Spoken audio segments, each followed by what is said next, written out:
Ya empezó el tiempo, vale. No, me dicen que ya ha empezado el tiempo, o sea que iniciamos. Buenas tardes a todos. Se me escucha bien, ¿verdad? Y iniciamos este panel 8. Entiendo que las horas y el cansancio van siendo cada vez mayor, pero tenemos un panel de lujo, así que seremos breves, seremos bien dinámicos y la verdad que el tema yo creo que es muy interesante. Vamos a hablar de la innovación del equipamiento médico y de los hospitales del futuro. Se ha tratado un poco este tema en la ponencia anterior, pero yo creo que con los profesionales que tenemos aquí hoy iremos mucho más en el detalle todavía.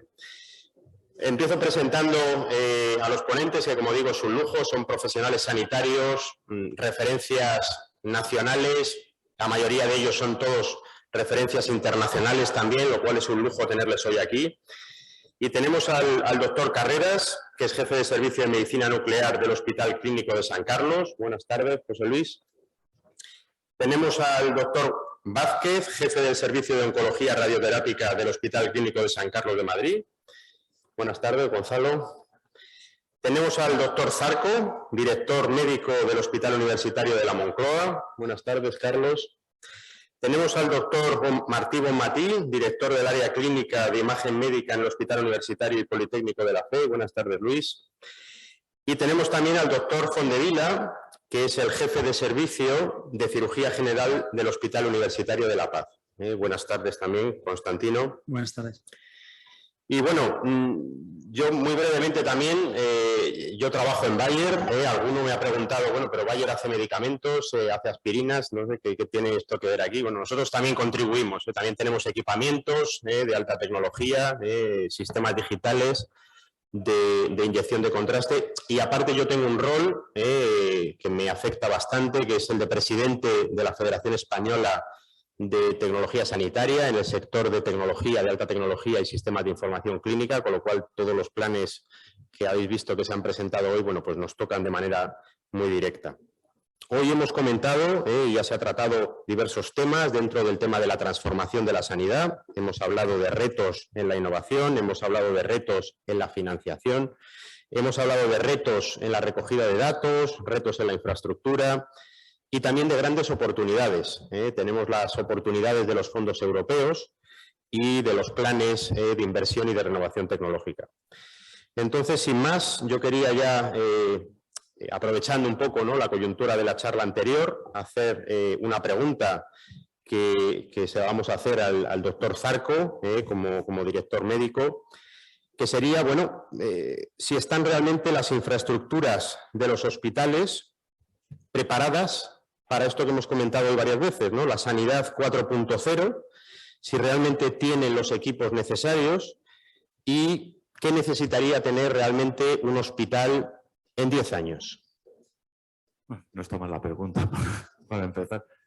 A ver, yo después de oír la anterior mesa, la verdad es que creo que hay muchas infraestructuras que no lo están, ¿no? Como ha quedado claro. Primero había que definir qué es la sanidad 4.0 y qué es un hospital digitalizado y qué es un hospital inteligente, ¿no?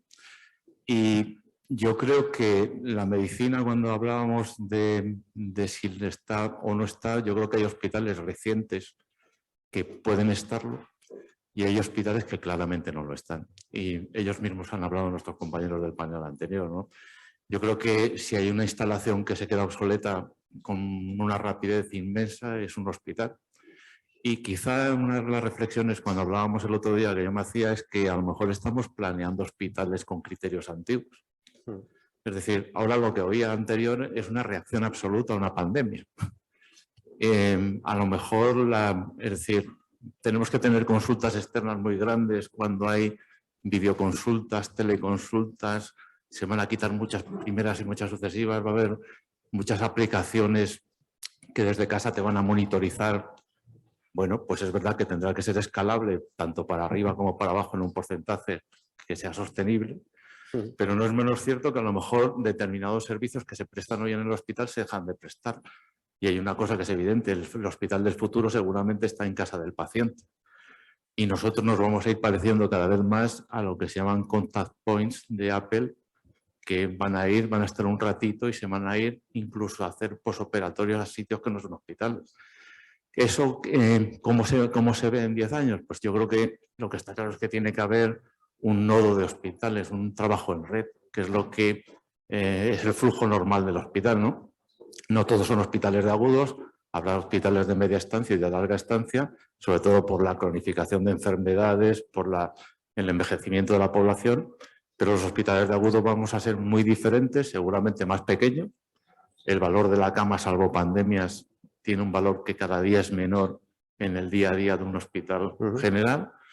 Y muchos de los servicios que ahora mismo prestamos y que han hecho que los hospitales pasasen de ser de centros de cuidados a centros de tratamiento, de diagnóstico, pues tampoco había que pensar que ese diagnóstico hay que hacerlo exclusivamente en el hospital, ¿no?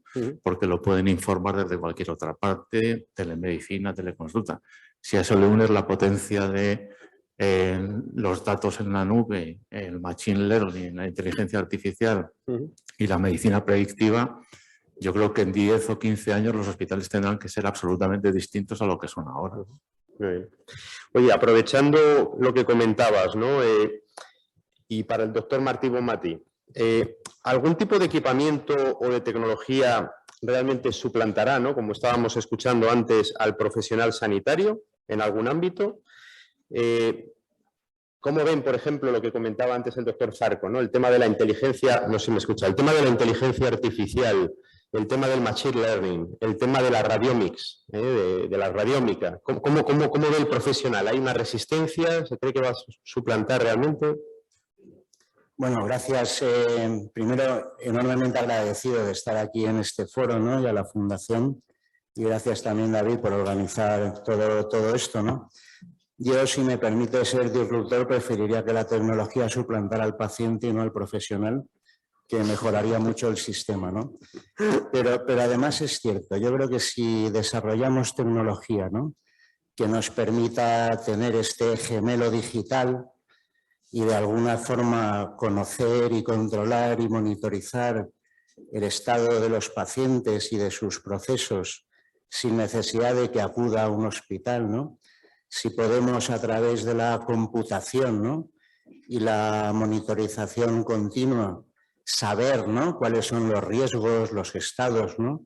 Precisar de alguna forma cuál es el diagnóstico y conocer el mejor tratamiento, minimizando tiempos, consultas, procesos, visitas, ¿no? Si podemos hacer que no sea el paciente con sus consultas en los hospitales los que haga que el proceso sea muy poco eficiente, pues yo creo que habremos mejorado mucho, ¿no? Yo no creo que el profesional tenga que sustituirse ni de casualidad, me parece que somos la base, ¿no? Del proceso sanitario. Lo que también creo es que un médico cura, 2 lían, 3 matan, ¿no? Que no necesitamos tampoco mucho más de lo necesario y que tal vez para tomar decisiones, ¿no? Que en el fondo la sanidad no es más que un proceso continuo de toma de decisiones para beneficio del paciente, pues para tomar decisiones necesitamos no ser más, sino tal vez tener más apoyos, ¿no? Y dentro de esos más apoyos que creo que son imprescindibles hoy en día en sanidad, desde luego están todos los sistemas de ayuda a la toma de decisión. Y eso no es más que visualizar, ¿no? Ver qué es lo que está sucediendo, ¿no? Poder, con todos esos datos, ¿no? Que hemos visto esta mañana, en los monitores, ¿no? Conocer lo que sucede al paciente. No tiene mucho sentido que la interacción médico-paciente sea a través de un teclado, ¿no? Que el médico teclea mientras hace alguna pregunta y no ves al paciente, ¿no? Yo creo que hay que sustituir esa vía de comunicación tan ineficaz por una visualización, ¿no? Eso que os decía al principio del gemelo digital, ¿no? O los biomarcadores de imagen, uno al final, o los circulantes, ¿no? Lo que quieres saber es el estado preciso de de la población, del paciente que tienes delante, de tu grupo de enfermos con los que tratas y de alguna forma optimizar esos tiempos, ¿no? Si algún sentido tiene la medicina de precisión, es que evitas los tiempos muertos de las incertidumbres y aciertas con los tratamientos más adecuados, ¿no? Minimizas las toxicidades y mejoras el proceso. Yo lo enfocaría por esa visualización avanzada de todo lo que la inteligencia artificial nos dé, ¿no? Nos agrupe, nos ilumine, ¿no? En lo que tenemos que hacer y de alguna forma en sustituir esas enormes consultas externas, ¿no? Por procesos mucho más ágiles de saber qué es lo que sucede a un paciente en un momento de su episodio, ¿no? O sea que inteligencia artificial sí, computación sí, visualización sí. Entiendo que lo que sirve para pacientes sirve también para los hospitales. Lo que quieres saber es cómo son los procesos en los que estás involucrados. Tienes que monitorizarlos, ¿no? Como monitorizas al paciente, tienes que saber cuando algo es obsoleto o ineficiente y cambiarlo. Yo creo que si no tenemos información, pues no podemos tener opinión. Y la mejor forma de tener información es utilizar los recursos, ¿no? Pues desde luego, inteligencia artificial, pero incluso analíticas de procesos. Quiero decir, tampoco, ya hemos visto esta mañana, que hay que utilizar los recursos que tengamos y todos aquellos que se nos pongan a disposición. Muy bien, muchísimas gracias. Sí, totalmente de acuerdo. Yo creo que la gestión, ¿no? Esa gestión integrada, ese dashboard, ¿no? Donde se ve prácticamente, digamos, todo el flujo, ¿no? Es un tema clarísimo, ¿no? Quizás entrando un poco más a nivel de detalle, ¿no? de paciente, ¿no? Que quizás es el punto más importante en el hospital del futuro, sin duda. ¿Cómo veis, y es una pregunta para el doctor Vázquez, ¿cómo ves que serán los pacientes crónicos, ¿no? o los oncológicos en este caso? ¿Crees realmente que estos son los pacientes quizá más beneficiados, ¿no? con estas nuevas tecnologías? ¿Qué disrupciones podéis ver que tienen, digamos, estos pacientes con estas tecnologías en el tratamiento del cáncer, por ejemplo? Buenas tardes, se escucha bien, ¿no? Se escucha bien. Gracias al moderador y gracias a los organizadores del foro por la invitación a un foro con componentes tan diversos que nos ayudan a ver la gestión sanitaria desde otro punto de vista. En cuanto a los tratamientos con radioterapia, primero te voy a dar 2 o 3 datos, así un poco para centrar un poco el tema. La radioterapia está demostrado, según toda la literatura que tenemos, que es un tratamiento muy eficaz para el cáncer. Eso está claramente demostrado. Los datos que tenemos publicados, por ejemplo, de 2012 de organismos internacionales, nos dicen que en ese año se diagnosticaron aproximadamente 14 millones de pacientes de cáncer, de los cuales pues, la radioterapia ayudó a mejorar la curación aproximadamente al 25% y a otro 25% les ayudó a paliar síntomas. Y sabemos que aproximadamente el 50% de los pacientes que se diagnostican de cáncer en algún momento van a necesitar de un tratamiento con radioterapia. En España, afortunadamente, gracias a las inversiones públicas, las donaciones que todos conocemos y demás, pues tenemos una buena situación, una aceptable situación, según también publicaciones de organismos internacionales incluso. Tenemos una dotación aceptable con aproximadamente 5 equipos de tratamiento por millón de habitantes, lo cual nos sitúa en una situación aceptable. Y me voy a atrever a decir en un foro así de gestores también que además la radioterapia es un tratamiento, digamos, barato, ¿no? Aunque es verdad que las inversiones iniciales son muy grandes, pero si hacemos una evaluación a largo plazo de lo que cuesta montar un equipo, el número de pacientes que trata, esos son tratamientos baratos, ¿no? Según los datos que publica nuestra sociedad, los últimos que ha publicado hacen referencia a 2013, en la cual evalúan en qué se gasta el dinero de los sistemas sanitarios españoles y, bueno, según sus datos, pues en el 2013 se gastaron aproximadamente 100.000 millones de euros en sanidad, de los cuales 6.000 millones de euros van destinados al paciente oncológico. Y de esos 6.000 millones, aproximadamente un 5% solamente se destinó a radioterapia, o sea, unos 274 millones aproximadamente, con lo cual, bueno, no es un tratamiento barato. Y ya para responder a la pregunta de si los pacientes oncológicos se benefician del avance tecnológico, no solamente se van a beneficiar, sino que llevan bastantes años beneficiándose, ¿no? Te voy a poner 2 ejemplos, por ejemplo, de los tumores más frecuentes que tenemos en la mujer, por ejemplo, el cáncer de mama. Poco tiene que ver lo que hacíamos hace muy poquitos años en el tratamiento del cáncer de mama. Casi nada prácticamente de lo que yo hacía cuando era residente. Hoy día tenemos tecnología que permite, por ejemplo, bueno, el objetivo nuestro siempre de los médicos de oncología radioterápica es irradiar el volumen que queremos y proteger el tejido sano. Eso se consigue de diferentes formas, ¿no? Se ha conseguido gracias a los avances tecnológicos de los últimos años, que inicialmente, hace 30 años la evolución tecnológica era un poco lineal y en los últimos años yo creo que exponencial, ¿no? Son avances que muy rápido y además tenemos la suerte de que se han ido incorporando la mayoría de ellos a muchos de los hospitales. Entonces, en cáncer de mama, por ejemplo, pues podemos tratar el cáncer de mama siguiendo con técnicas de control respiratorio, con lo cual nos permite irradiar la mama solamente en una parte del ciclo respiratorio, con lo cual vamos a proteger muy bien el pulmón, vamos a proteger muy bien el corazón en caso de la mama izquierda. Todo eso debe al avance de la tecnología de los últimos años. Se pueden hacer técnicas de braquiterapia, por ejemplo, para hacer una irradiación parcial de la mama en las pacientes que estén seleccionadas. Son pacientes que, en caso de mi hospital, se operan un martes, se hace la cirugía del cáncer, se le coloca un aplicador de braquiterapia y la semana siguiente, el miércoles o el jueves, ha terminado el tratamiento tanto de cirugía como de radioterapia. Entonces, se debe a todo este tipo de avances. Se puede hacer irradiación parcial de la mama con radioterapia externa solamente en 5 días en aquellos pacientes que estén, en fin. El otro ejemplo sería, por ejemplo, el cáncer de próstata, el cáncer más frecuente en el varón. Sabemos en el cáncer de próstata que desde hace muchos años que tendríamos que conseguir dosis más altas de radiación porque sabemos que íbamos a curar a más pacientes, pero no teníamos tecnología para hacerlo. Nos pasamos bastantes años sin poder aumentar la dosis porque teníamos que asumir muchos riesgos en cuanto a efectos secundarios. Hoy día, pues gracias a todo este desarrollo tecnológico, hemos superado con creces esa dosis, damos más dosis, tenemos menos efectos secundarios. Los efectos secundarios que veíamos antes ya no los vemos. Hay técnicas de braquiterapia que pueden tratar al paciente con la máxima conformación de forma ambulatoria, como se ha comentado antes. O sea, son pacientes que se tratan de forma ambulatoria en 1 o 2 sesiones nada más. Y bueno, claramente el cáncer, como muchas otras patologías, pues se ha beneficiado de este desarrollo tecnológico tan tremendo que hemos tenido. Muy bien, muchísimas gracias. Ahondando también en el tema de la disrupción tecnológica y de los nuevos equipamientos, pensando también en este hospital del futuro y una pregunta muy directa para el doctor Carreras, ¿no? Se habla mucho de la evolución y del potencial, ¿no?, que está adquiriendo la medicina nuclear. Pensando un poco en esta evolución que va a tener, ¿no? ¿Consideras que será, digamos, una de las tecnologías más disruptivas en los próximos años? ¿Crees que realmente este concepto de la teragnosis, ¿no?, del diagnóstico y tratamiento, va a ser realmente clave en el hospital del futuro?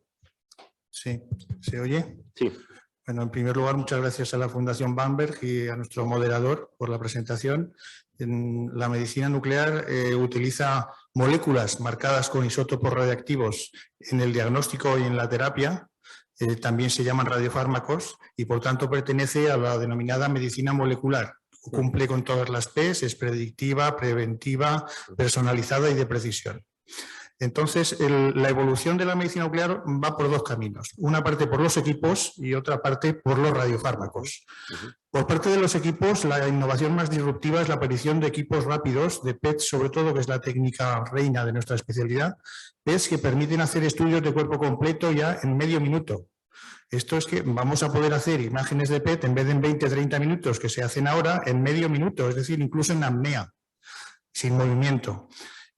Claro, esto tiene unas consecuencias inmediatas en la estructura hospitalaria. La primera es que ya no hacen falta tantos equipos PET, con muchos menos es suficiente. ¿Cuántos enfermos se pueden hacer con un equipo PET de estos? La segunda cosa es que para alimentar de pacientes a un equipo PET hacen falta muchas salas de inyección y no están preparados los servicios de medicina nuclear que tienen 2 o 3 salas de inyección de PET. Nosotros tenemos 8, afortunadamente, pero hay que estar previsto esto para el futuro. La segunda vía de crecimiento son los radiofármacos y dentro de los radiofármacos lo más rupturista es la teragnosis. La teragnosis con radioligandos, sobre todo en radioterapia metabólica. La teragnosis consiste en la administración de moléculas marcadas con isótopos radiactivos de diagnóstico, obtener una imagen en la que se demuestre que hay captación de esta molécula en el tumor y a continuación cambiar el isótopo de diagnóstico por un isótopo de terapia emisor beta o alfa y destruir el tumor por irradiación, digamos, metabólica directa, específica en este tumor. La teratnosis va como un tiro, está en todo el mundo desarrollándose a una velocidad increíble, empezó en Alemania, ahora está en Estados Unidos y en todos los países avanzados, y yo creo que la teratnosis merece la pena que las inversiones en cáncer en los próximos años vayan encaminadas en gran parte a la teratnosis, sin perjuicio de todas las demás. La teratnosis tiene también una connotación que se relaciona con lo que he dicho antes de los equipos nuevos PET, y es que la teratnosis no se puede tratar 4 enfermos en un sitio, 4 en otro. Lo lógico es, y así se está haciendo ya en Alemania, hacerla en grandes centros donde se concentre la tecnología y donde se concentre la experiencia, porque los resultados son mucho mejores. Entonces, en conclusión, mi opinión personal, y espero no equivocarme mucho, el futuro de la medicina nuclear son grandes departamentos ubicados en un hospital o fuera del hospital o al lado del hospital, grandes departamentos con grandes equipos y con muchas salas de tratamiento para teratnosis, y concentrar en estos sitios las inversiones, los recursos y sobre todo la experiencia. Pues muchísimas gracias. Bueno, es una visión interesante, quizás con algunos matices, ¿no?, con respecto a lo que se ha venido comentando hoy. O sea que contribución muy interesante. Y bueno, nos queda el doctor Fondevila, y tenía aquí una duda ya enfocándonos más en el paciente que en la tecnología quizás, que sería una pregunta muy directa. ¿Qué esperarías como paciente en el hospital del futuro? ¿La tecnología debe agregar valor a la experiencia del paciente o estar enfocada realmente a ser eficiente y sostenible en el sistema, como hemos escuchado hoy en día? Bueno, pues muchas gracias por la oportunidad. Yo, después de llevar aquí todo el día y estar escuchando a tantos ponentes, la verdad es que de todos los paneles he aprendido cosas nuevas que me van a ayudar mucho a implementarlo en mi día a día, ¿no? Pero respondiendo a la pregunta que me haces, que creo que es muy pertinente, yo creo que todo avance tecnológico, toda innovación, pues tiene que aportar valor a la experiencia del paciente. Y esto es algo que en mi experiencia como parte gestor y parte clínico, cirujano con una gran actividad asistencial, pues a veces lo perdemos un poco de perspectiva, ¿no? Aunque ahora hay una corriente de la medicina basada en el valor, en la cual pues cada vez la experiencia reportada por el paciente tiene que estar más presente, y yo creo que esto va a marcar también el futuro de cómo hagamos medicina si queremos hacer una medicina de calidad. Claro que la medicina basada en el valor, una parte muy importante es el coste, es el denominador, ¿no? Y por tanto el coste lo tenemos que tener muy presente a la hora de decidir en qué invertimos el dinero, ¿no? Porque esto va probablemente a penalizar el beneficio en valor que aportemos a los pacientes. Si yo en esta sala les preguntara a ustedes, por ejemplo, quiénes han sido sometidos a un acto quirúrgico intervencionista o a una intervención quirúrgica o a un acto médico intervencionista, y uno a uno fuera preguntándoles cuestiones concretas de cuál es su experiencia, pues me llevaría muchas sorpresas. Yo también he sido paciente, entonces uno se da cuenta de muchos factores que son muy importantes para los pacientes y que con todos estos avances pues a veces pues no se tienen muy en cuenta, ¿no? En cirugía, creo que no disponemos de mucho tiempo, pero algunos ejemplos, ¿no? La cirugía robótica, que tanto se habla, las limitaciones que tenemos en la sanidad pública para introducir muchas veces estos dispositivos tan costosos, y no solo medicina robótica, también en el campo del trasplante de órganos, al que también me dedico, las máquinas de perfusión de un órgano fuera del donante para mantenerlo en condiciones adecuadas para ser trasplantado, una tecnología que cuesta por cada procedimiento, puede llegar a costar inicialmente 40.000 euros, que es una barbaridad, y que el beneficio realmente que aporta es poco. El robot, pues bueno, pues hoy en día sabemos también que la cirugía se puede hacer de muchas maneras, que invertir un coste tan importante en algo que cuando los estudios clínicos quieran justificar van a decir que la estancia hospitalaria se reduce en 2 días, 1 día y medio, y eso es clínicamente significativo, pues para mí no es relevante. Yo creo que los endpoints de los estudios que precisamente utilizan los nuevos sistemas, las nuevas tecnologías para intentar demostrar su utilidad, pues realmente para el paciente no son importantes. Para muchos pacientes estar 1 día más, 2 días más en el hospital les da igual, incluso algunos lo prefieren. porque van a su casa más recuperados, ¿no? Por tanto, el hospital del futuro, la humanización de la atención sanitaria que demos, tiene que tener en cuenta todos estos factores, ¿no?, de la experiencia del paciente.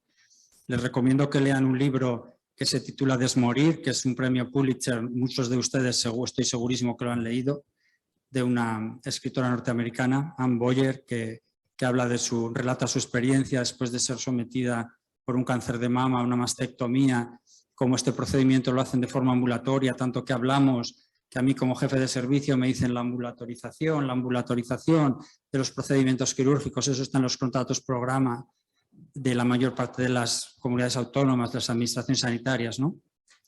Y esta paciente relataba que ella sí se fue la misma tarde a su casa, pero que vivía sola, que estaba con unos vendajes tremendos, que no podía mover los brazos, que tenía mucho dolor. Ese es un éxito del sistema sanitario, desde mi punto de vista no. Así pondría muchos más ejemplos, no me quiero extender, pero por tanto yo creo que el tener muy en cuenta los pacientes, la población que atendemos, las edades cada vez más avanzadas de la población de los pacientes quirúrgicos, etcétera, esto tiene que establecer una impronta en el hospital de futuro que queremos, cómo lo queremos y en qué nos vamos a basar.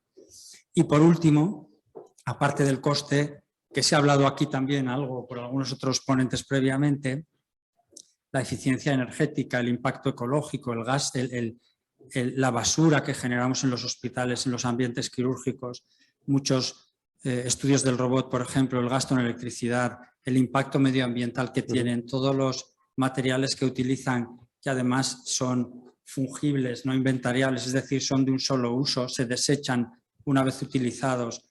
Todo esto tiene un impacto tremendo cuando con cirugía abierta el coste es muchísimo más, y esto hay muchos estudios en la actualidad, muchísimo más inferior, y probablemente para muchos pacientes una cirugía abierta frente a una robótica tan costosa y con un coste tan elevado, pues no es muy justificable desde mi punto de vista. En este sentido, yo acabo la oportunidad enorme que me ha traído la vida desde hace un par o tres de meses estar en el Hospital La Paz, pues aquí realmente en el nuevo hospital el impacto medioambiental, la eficiencia energética, la ecología en el hospital es una cosa que ya estamos trabajando muy en ello y que creo que va a ser fundamental y de cara al futuro va a marcar la diferencia en lo que ha de ser también un hospital en el futuro. Muchas gracias. Muchísimas gracias. Y bueno, nos quedan 13 minutos, con lo cual si podéis dar una respuesta lo más sintética posible, para luego dar posibilidad por si hay alguna del público, os iba a preguntar una con respecto a todos. Si vosotros veis que habrá un cambio a nivel de competencias, evidentemente si cambia la tecnología, si cambia el formato del hospital, si cambia el proceso, si cambian todas estas cosas, el médico como profesional o con los, digamos, colegas profesionales sanitarios van a necesitar nuevas competencias, va, digamos, la formación del profesional a cambiar. ¿Cómo lo veis? Es decir, ¿el médico va a estudiar lo que se ha estudiado hasta ahora o va a necesitar tener diferentes estudios o diferentes competencias? Si quiera. Más rápido. Sí, el médico siempre que ha estudiado al final se ha equivocado, ¿no? Porque luego acaba haciendo otras cosas diferentes a las que estudia, ¿no? Pero yo creo que en medicina precisamente nos caracterizamos por esa amplitud de criterios, ¿no? Y de aproximaciones. Yo sí que creo que es imprescindible que conozcamos qué es la inteligencia artificial porque la vamos a incorporar en nuestros procesos, ¿no? Y debemos saber cómo funciona y cómo se comporta si queremos confiar en ella, si queremos trazar las decisiones, si queremos conocer las explicaciones por las que sugiere un diagnóstico o un mejor tratamiento, ¿no? También creo que tenemos que conocer los datos, quiero decir, es cierto, no podemos solo trabajar con hojas Excel, ¿no? Nadie nos ha enseñado mucho esto, pero de alguna forma somos responsables también cuando nos metemos en este mundo de la sanidad de conocer cómo se transforman, cómo se completan, qué problema tienen las correlaciones, las causalidades, ¿no? No tenemos que ser ni epidemiólogos, ni cirujanos, ni radiólogos, ni ingenieros, pero necesitamos ese conocimiento base seguro para aproximarnos a estos problemas, ¿no? Yo creo que eso hace, ¿no?, que en el entorno nuestro pues cada vez sea más necesario interactuar con, ¿no? Igual que interactuamos entre nosotros para tomar decisiones con pacientes, debemos de interactuar con el mundo de la ingeniería biomédica, la ciencia de datos, la computación, para saber estas informaciones que nos llegan, pues cuáles son sus fortalezas y cuáles son sus debilidades. Muy bien, ¿alguien más? Yo creo que nosotros somos europeos continentales y por tanto muy cuadriculados. Sin embargo, los europeos no continentales y los anglosajones son mucho más pragmáticos y más abiertos. Aquí tenemos unas especialidades absolutamente cerradas, con unas competencias cerradas, y cuando hay algún tema que está en medio de dos especialidades ya estamos en discusión y en peleas. Sin embargo, los anglosajones lo que dicen es que las cosas las tiene que hacer el que quiere, el que puede y el que sabe. Y esas cosas, pues, ¿para qué necesitamos nosotros un especialista en diagnóstico por imagen que se pase 5 años estudiando toda la imagen de todo el cuerpo si luego va a trabajar solamente en un órgano? Pues, a lo mejor es mejor un especialista que no solo trabaje en un órgano, pero no solo con una técnica, sino que maneje todas las técnicas de ese órgano. Y eso en los países anglosajones sucede. Aquí en España no. Aquí para ser neuroradiólogo hay que ser primero radiólogo, luego neuroradiólogo y tal. Y entonces yo creo que además si queremos cambiar las especialidades, fíjate si llevamos años con la troncalidad y no hay manera de que salga adelante la troncalidad. Llevamos con programas obsoletos de las especialidades hace muchos años. Menos mal que no seguimos los programas que están aprobados, hacemos cosas diferentes porque si no estaríamos todavía enseñando la medicina del año catapún. Entonces yo creo que tenemos que ser más abiertos y que tenemos que hacer como los anglosajones un poquito, no ponerle puertas al campo. Y por otro lado, hay que hacer mucha colaboración entre diferentes especialistas. Nosotros hemos sido quizás los primeros en medicina nuclear que hemos incluido radiólogos dentro del servicio de medicina nuclear, trabajando con nosotros. Y tenemos físicos trabajando con nosotros y colaboramos mucho con los radioterapeutas. Y tenemos ingenieros con becas trabajando con nosotros también. Y yo creo que la colaboración es importante. Primero, definirse, no tener definiciones demasiado concretas de las especialidades ni actividades demasiado concretas y, por otro lado, abrirnos a colaboraciones con otros especialistas. Muy bien. Sí, por favor. Yo estoy de acuerdo, pero creo que sí que van a cambiar las competencias porque ya han cambiado. Es decir, de la medicina que a mí me enseñaron a la que he ejercido y todo lo que no me enseñaron fue casi más lo que no me enseñaron que lo que me enseñan, que lo que he aprendido después. Yo creo que lo que estaba diciendo Luis de la inteligencia artificial, el machine learning, obviamente va a requerir de algunos expertos que nos den soporte, porque no se puede saber de todo por muy médicos que seamos, ¿no? Yo eso lo tengo claro, no sé dónde leí hace poco que todo lo que se publica en el mundo en un día sobre urología, un urólogo no tiene vida para leerlo. Bueno, pues ahí está, ¿no? Habrá que hacer algoritmos, tendremos que tener data manager, seguramente vamos a hacer la medicina más personalizada que hemos hecho nunca y lo que quizá habría que hacer era no perder el tino, como decía, de que el paciente es el centro, ¿no? Pero yo creo que va a cambiar mucho y sería muy difícil aventurar dentro de 15 años cómo va a ser la medicina que se va a ejercer. Muy bien.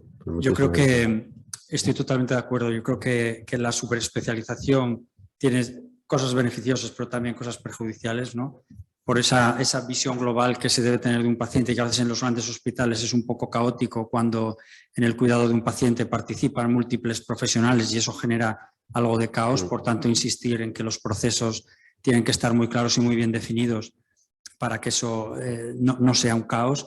La innovación y los avances tecnológicos yo creo que avanzan tan rápido, sobre todo en un campo tan técnico como la cirugía, que cuando uno es más joven pues rápidamente aprende y una cosa nueva es como los teléfonos móviles, ¿no? Los ordenadores, que es que se quedan obsoletos en un año y hay un nuevo modelo, y esto con la tecnología que se utiliza en el quirófano, de los ecógrafos, de muchas cosas, ¿no?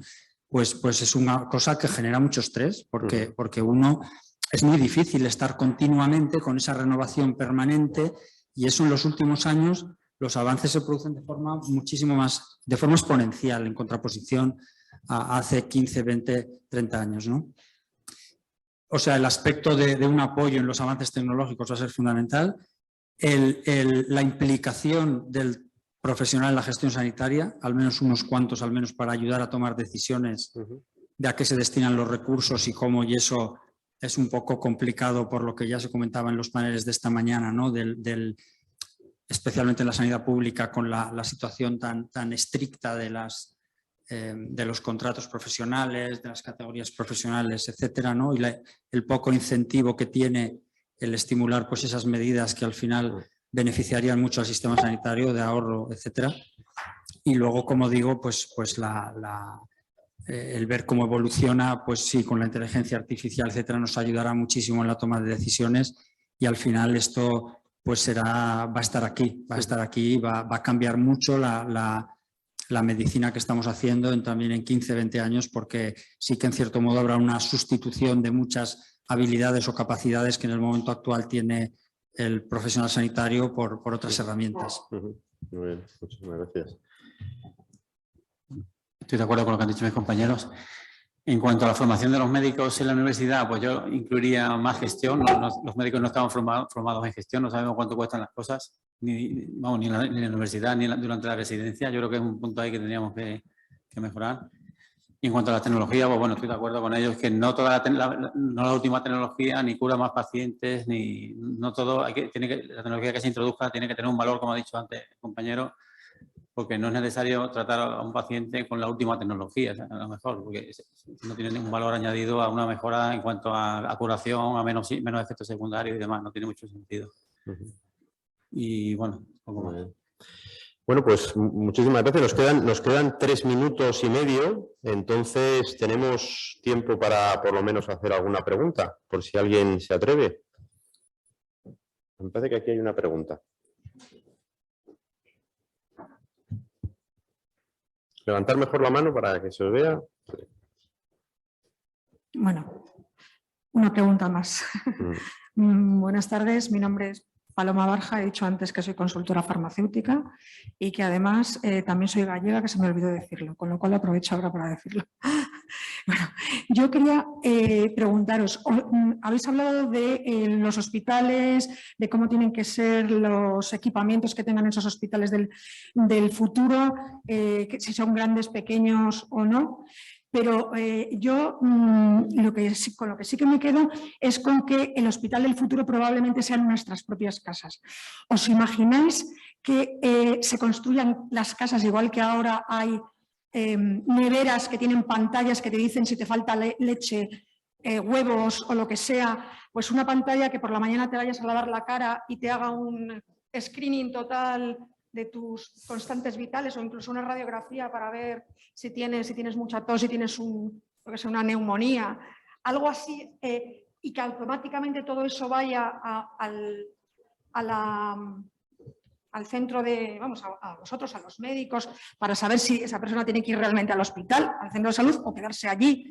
Que llegue una persona, un robot, incluso un robot que le lleve la medicación o que te digan vete a tal sitio, te tumbas, un bicho te va a poner una vía y te quedas dormido, el robot Da Vinci, que lo manejará perfectamente el doctor Fondevila, me opera de lo que me tenga que operar y me vuelvo a mi casa y, o sea, hasta ese punto podríamos llegar a ver qué es la asistencia sanitaria. Si queréis una respuesta rápida, casi sí o no. Es que acababa de leer hace un momento que en un pueblo del Reino Unido están haciendo una experiencia con telemedicina, con enfermería, en la que mandan vehículos asistidos con los wearables que le están mandando. Es decir, no estamos hablando del futuro. En algunos sitios están haciendo ya pilotos al respecto. Lo que decía antes mi compañero cirujano, yo una de las ventajas que le veo a un robot es que con el 5G sin latencia te puedo operar a distancia. No hace falta que esté a tu lado y a lo mejor un experto como él llegará el momento. Quiero decir, puede que en zonas en las que no tengan acceso a ese tipo de cirugía le pueden dar una solución. Es decir, no solamente vamos en la medicina basada en valor, que yo estoy de acuerdo, es decir, todo lo que aportemos aquí debería tener valor. Eso seguramente llegará, no sé si antes o después, y hasta que, claro, lo que no va a sustituir nunca es a la presencia humana. pero sí que va a haber muchos métodos de ayuda, sin duda. Ok, bueno, pues hasta aquí ha dado el panel de hoy y espero que el debate haya servido y que, bueno, pues sirva para que las próximas generaciones disfruten de una mejor sanidad. Muchas gracias.